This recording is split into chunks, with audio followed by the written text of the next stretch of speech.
Wave.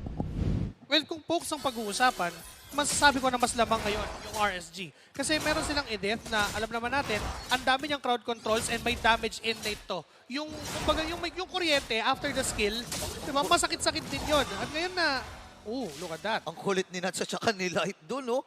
Di nakadalawa agad eh. O, kailangan nila talagang pigilan din ang isang Lancelot. So, yun yung magandang gawin ng RSG.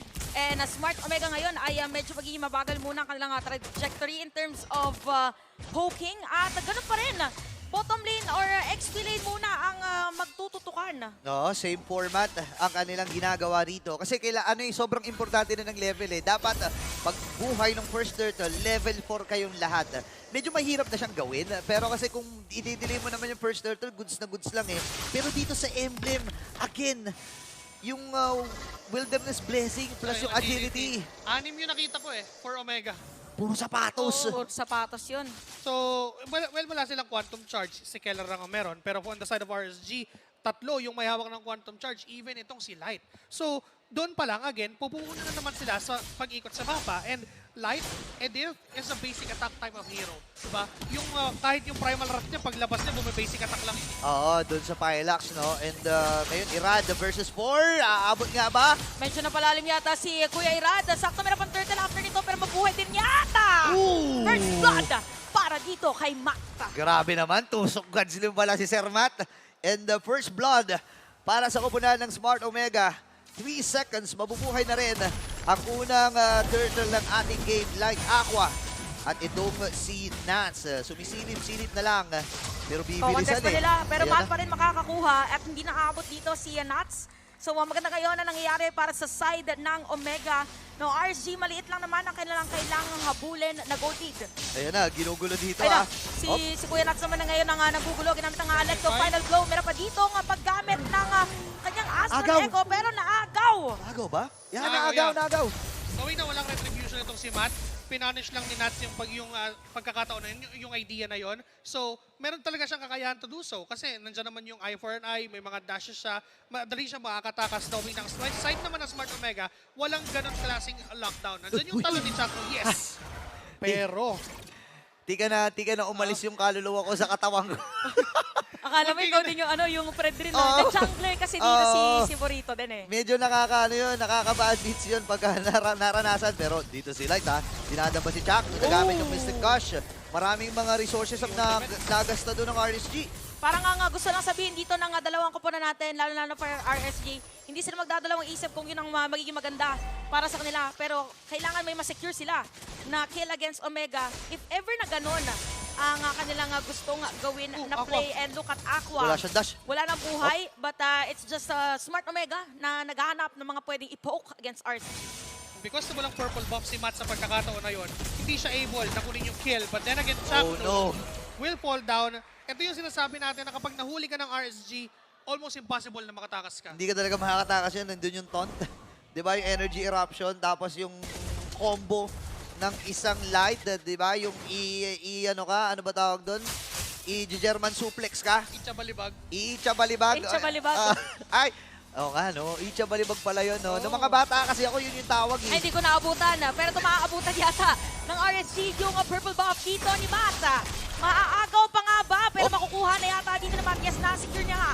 So meron poke dito para sa Omega. Gumamit na rin dito ng Mystic Gush. By the way, si Aqua. So disengage for both. At ang daming mga ultimate na nagamit prior nun. Oo, Light, Aqua, tsaka si Nats, wala silang mga ulti dito. Pero si Chakdoy, sabi niya, hindi, magtatabi muna kami ng turtle. 4 na members mula sa RSG nakaabang. And si Matt ay sumisilip lamang. Tinatansya niya kung maabot ba siya pag sinimulan niya yung purple buff at turtle, yung red.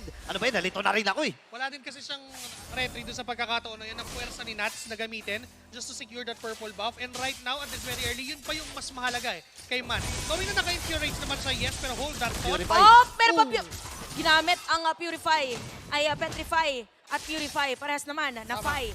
Para din sa Aray. dalawang teams. At ang sakit na nga ni Eto Max. Medyo max damage na later on ang ating makikita. But for RSG, ganda na rotation na kanyang ginagawa. Andito rin si Ryota. Andun yung paglaso niya. Execution strike. Gagamitan? Hindi. Pero dun sa may bandang itaas. Task Force RSG activated. Basag. ang first turret doon sa may top lane. At sila naman ngayon yung may hawak ng kalamangan. Alam mo, gusto ko lang din i-highlight yung hero ni Nats dito, yung Benedetta. Kasi kanina nung game number 1, sobrang andaling i-punish nung Terizla. Na kapag pumapasok siya, isang crowd control lang, able na yung Smart Omega na ma-burst siya. But right now with the Benedetta, mas marami siyang ways na makatakas. Oo nga. And sila pa yung mga top farmers ngayon. Tsaka kanina yung setup play niya sa taas, yung may petrify. Parang crucial din yon para ma-force lagi si Kelra na gamitin yung kanyang purify. Kaya nagiging maganda ngayon para sa RSG. At ito nga yung sinabi mo na activated na ang task force RSG dahil limited na ngayon yung movement ng Omega. Ayun, sama-sama na sila dito. Kung skill ay gagamitin, nandun na din yung Astral Echo. Habang penalty zone para kay Ryota! Okay, may pasok dito side ng Omega, pero may damage na rin naman. Wow. Nice to the kill. At si Ryota pa nga na makukuha. Meron pang Mystic Gush if ever nagsutumakas. Pero Kelra, somewhere si Matt, kukuha ng Torre dito against RSG. Pero aabot dito si Nats para dumepensa at makiklear pa nga ang Minion Wave gamit ang ulti niya. Uy, Matt dito at si Nats. Parehas may dash. Pero bitin na sa dash dito si Matt. Umahabol pa rin si Nats. Phantom Execution ay gagamitin niya. Pero dahil doon ay naagawan na ni Irad. Pero sa ng bottom lane, Orange. si Emma na ang magiging target nila at si Kelra makakakuha ng kill. Ang dami nangyayari, top lane, bottom lane, activated ngayon ang buong mapa considering na third dead pa lang. Atin nakikita habang si Matt dito makikipaglaban sa totoong players ng RSG at nakukuha pa nga ang pagong. Tuloy-tuloy pa rin sila dito pero nandun yung Missing Crush. 4 members mula sa RSG. Pinagtulong-tulungan talaga itong Lance. Nats. And ang kailangan lang nilang isipin dito ngayon ay si Guerra. Wala pang dead si Guerra dito. At tuloy-tuloy lang yung pang-aabuso niya doon sa kalamangan niya pagdating sa mobility. Now it's all boiling down doon sa third keys to victory natin. Don't go empty-handed, take trades. Ginagawa ng parehas na team yun ngayon. Yes, nakuha nila yung turtle. Sige, patayin natin si Matt. Nakuha nila yung mga Torre sa bandang taas. Sige, Yeah. Kelra, kuha ka sa baba. Nakakuha sila ng kill. Sige, Torre, kuha ka na naman. Top Paulit-ulit natin nakikita na nagpapalitan lang sila ng objectives. Ngayon, na yung mid lane yung gusto ng RSG, hindi ibibigay basta-basta ng Omega. Ayaw nila ibigay. Ayaw nila bitawan. Kasi sisikip nga naman talaga yung mapa dito ng Smart Omega. Kasi wala na rin dun sa may top lane eh. Basag na rin yung second turret doon. And B Aqua, my friend, okay, surpasses Kyrie in all-time kill leaderboard boards with 14. Hindi, kasi si Aqua, minsan ma-first blood din yan eh. So yung killer bird niya, kasi early bird. Tama. Makikita natin ngayon sa may middle lane, meron set of play na gagawin dito versus Irad, pero makunat ang Fredrin. Papasok ba ang RSG? 2.5 may gold lead para sa kanila. Habang yung Benedetta na si Nats ay nandun lang din sa may top lane at meron pang set of play na pwedeng gawin doon sa may purple buff ng side ng Omega. Ang sakit nung bagsak nung ultimate dito ni Irad. 2K.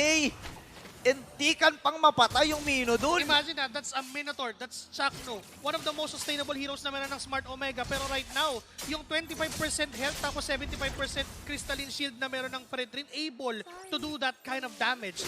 Now, again, Irad, wala siyang damage ngayon kaya hindi ganun kasakit yung Appraiser's Hand, but it's still enough para i-show away yung members ng Omega. Yeah, Lord is up. Magsisimula ng pumwesto doon ng RSG pero humahabol si Nats ha. Si Kera ang kanyang magiging punteriya.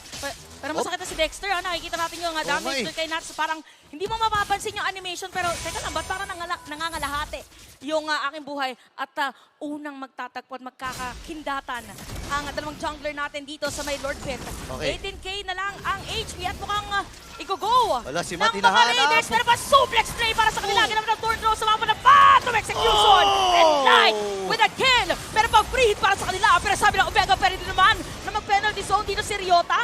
Meron pang asa Lord, para sa kanila. Pero walang retribution ang side ng Omega. Kaya Irad ang makakakuha ng Lord. Ganda nun. Hinarangan pa niya yung vision ni Eto Max kasi pwedeng i-steal yun. Tinignan pa nga ni Eto Max eh. Teka, ito na lang pala yung buhay pero Kelra! Nuts! Oh no! Nuts this time! Sabi ni Kuya Nuts. Hindi lang siya Nats Mako dito eh. Ano rin eh. Ano din? Let Mako. Let Mako. Tsaka sakit na ng damage ng mga dash niya. Yun yung mga ano eh. Yun yung mga Benedetta na hindi mo i-expect yung damage eh. Yung bigla na lang puputok. Alam ko na. Ano? Nuts nunood. Nuts Oo nuno. nga, ayan. Kaya ang tawag sa mga fans ni Nuts ay Not Stan. Bakit? Not Stan. Okay. Tama. Tama. Ito makikita natin 6.2k gold lead para sa mga Raiders. Pwede silang gumawa ng play dun sa Ayan may top na. lane pero mauuna ang Barangay. Tatamaan pa nga dito ng Mystic Gush. Aqua with that kill. At si Nats papasok na dito sa kanyang Alecto Final Blow. Mapipilitan ng balayo. Pero ang Torres sa taas ang kanilang makukuha. Pwede pa nga yata yung may middle lane. Kapit lang, mga kabarangay. RSG Philippines. Unti-unti na kinakatok yung base ng Smart Omega. Grabe yung lockdown na meron sila eh. Andun yung mga stuns.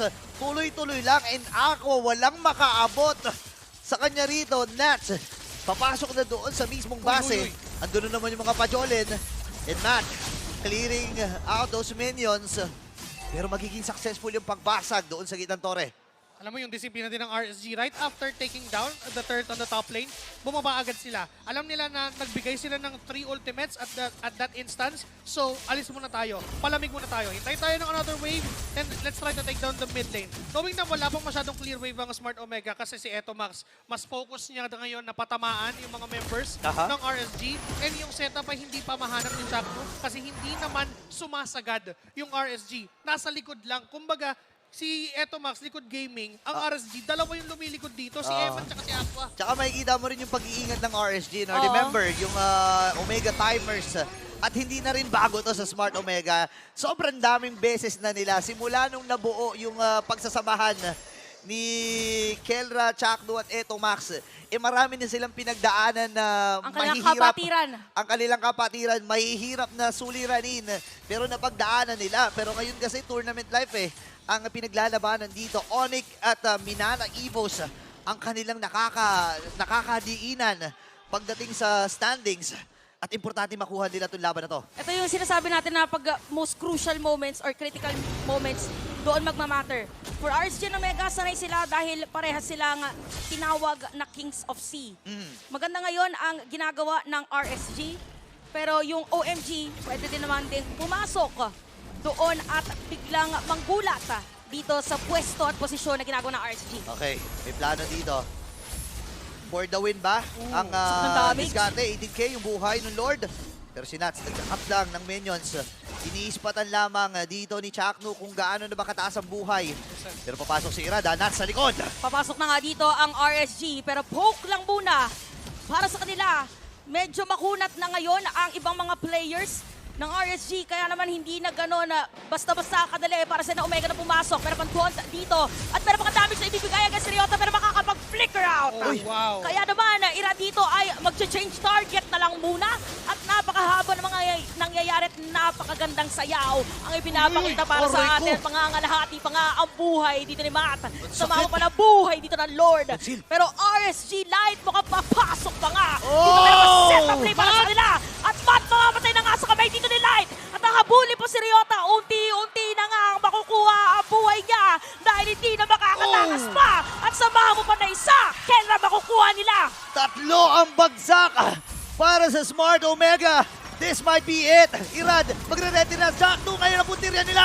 Oh! Eman with a kill. At ito na nga, RSG. Unti-unti na Walang nga minions! nagbe-base Walang na. minions! Pero walang minions Walang at minions! buhay si Eto Max. Ah, Makakapag-push ba ang RSG?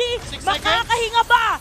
6 na segundo bago mabuhay si Matt. Pero ito na ang minion wave ng RSG. 1, 2, 3. RSG. 1-1. This winning moment is brought to you by our official sponsor, FWD Life Insurance.